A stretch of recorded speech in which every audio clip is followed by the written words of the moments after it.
x is equal to 1 + 2i, then the value of x cube plus 7x² minus x plus 16. आता आपल्याला ही value काढायची काय, x cube plus 7x² minus x plus 16, आणि एक्सची value दिलेली आहे सरळ सरळ 1 + 2i. काय करणार, सरळ सरळ एक्सच्या जागेवर एक्सची व्हॅल्यू पुट करा, कॅल्क्युलेशन करा.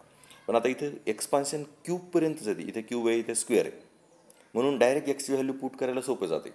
पण एखाद्या वेळेस जर पॉवर 4 असला, पॉवर 5 असला, तर तुम्हाला डायरेक्ट एक्सपान्शन करणं थोडंसं अवघड जाते.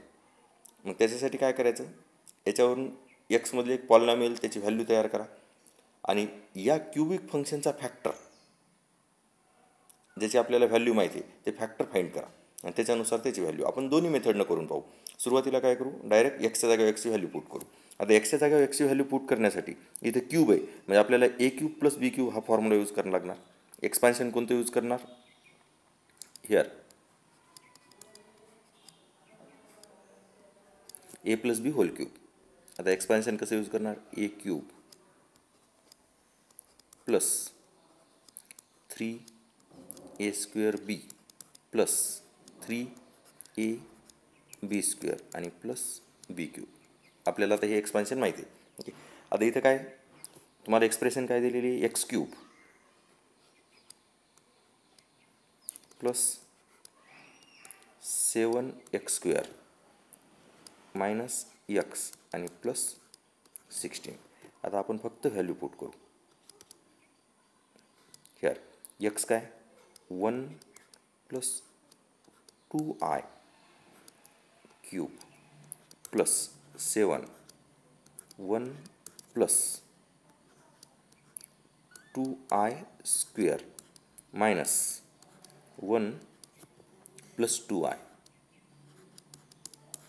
आणि प्लस 16. फक्त एक्सच्या जागेवर एक्सच्या व्हॅल्यू पुट केल्या. आता याचं कॅल्क्युलेशन. ओके, आता एक्सपान्शन करू.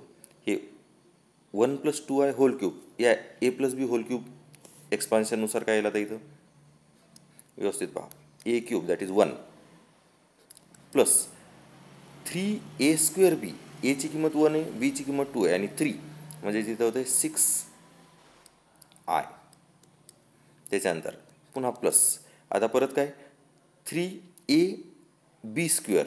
आता 3a म्हणजे 3 आणि b² 4i², 4 × 3 12i², it is 12i² आणि प्लस बी क्यूब म्हणजेच काय 2iचा क्यूब दॅट इज 8i³. हे झालं तुमचं फक्त फर्स्ट ब्रॅकेटचं एक्सपान्शन, प्लस 7 × आता हे 1 + 2i² a plus b whole square 1 + 4i plus 4i² हे -1 -2i आणि plus 16 as it is. Okay, now we know that i² is equal to -1, therefore 1 + 6i आणि हे होते -12. i² is equal to -1, i² is equal to -1, therefore आणि here i³ means -i म्हणजे हे होते -8i. हे झालं तुमचं फर्स्ट ब्रॅकेट, प्लस 7 न मल्टिप्लाय करा, इट इज 7 + 28i आणि i² म्हणजे काय -1 म्हणजेच -4 × 7 म्हणजे इथं होते -28. हेअर -1 आणि प्लस 16 त्याला लिहितो प्लस 15 आणि हे -2 as it is -2i. Okay, आता कॅल्क्युलेशन परत.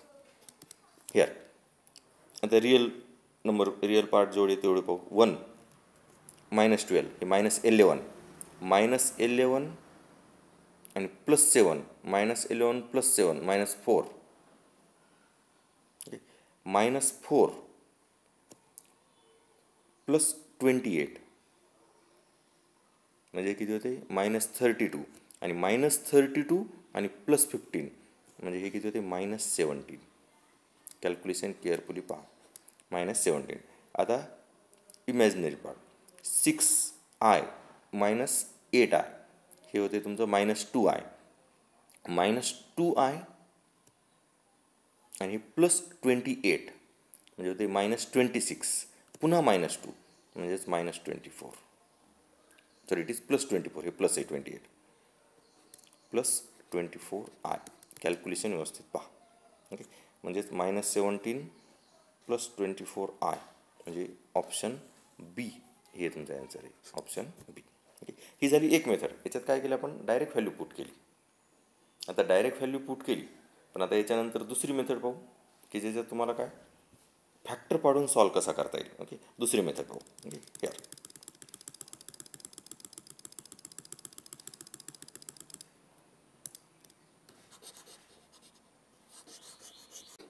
काय दिलेलं आहे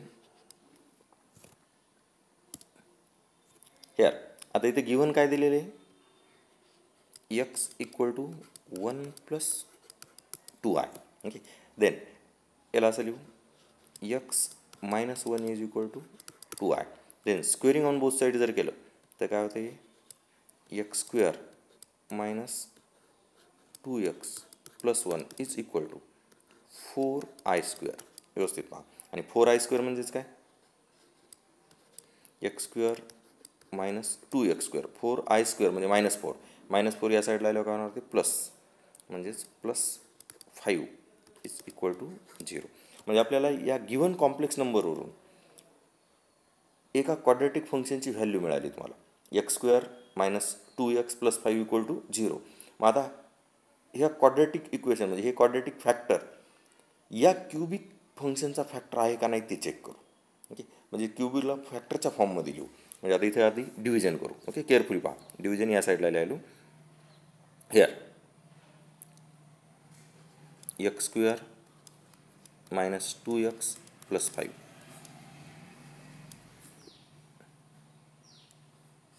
x cube plus 7x square minus x plus 16. Then आता डिव्हिजन, इथे एक्स क्यूब आहे, इथे एक्स स्क्वेअर आहे, म्हणजे पहिलं डिव्हिजन किती जाणार, एक्स. मग एक्सनं या क्वाड्रॅटिक इक्वेशनला डिव्हायझरला मल्टिप्लाय केले काय होणार, x cube minus 2x square आणि प्लस 5x. नंतर काय करतो आपण, सबट्रॅक्शन.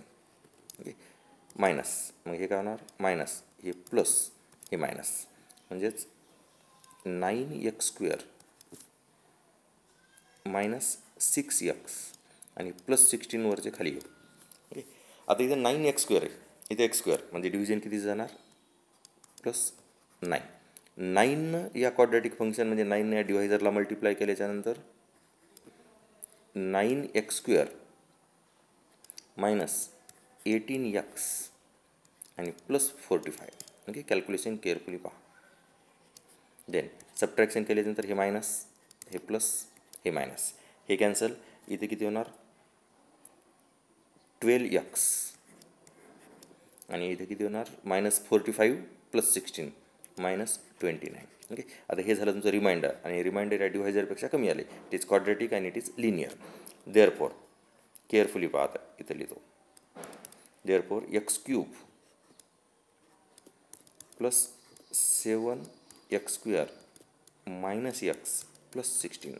याला कसं लिहिणार, divisor, that is x square minus 2x plus 5 into division plus 9 it is, आणि plus remainder, and remainder it is 12x minus 29. Okay, carefully पहा. Divisor into division plus remainder. आता आपल्याला ही व्हॅल्यू माहिती आहे, it is 0. X square minus 2x plus 5 हे सुरुवातीलाच काढले, म्हणजे फर्स्ट टर्म 0 झाली. प्लस आता second term it is 12x आणि एक्सची व्हॅल्यू काय, 1 प्लस 2i आणि मायनस 29. बस, आता calculation, it is 12 plus 24i आणि मायनस 29, म्हणजे याचे किती होते, -17 प्लस 24i, म्हणजे ॲन्सर बी. म्हणजे आपण दोन्ही मेथडनं काढू शकतो. पहिल्या मेथडने ॲन्सर काढलं तरी चालते आणि या दुसऱ्या मेथडने ॲन्सर काढलं तरी चालते. ओके, पहिल्या मेथड कधी यूज करायची, शक्यतो क्यूब असेपर्यंतच, पण पॉवर 4 पॉवर 5 असली तर याच मेथडनं सॉल्व करा, या मेथडनं सोपं जातं.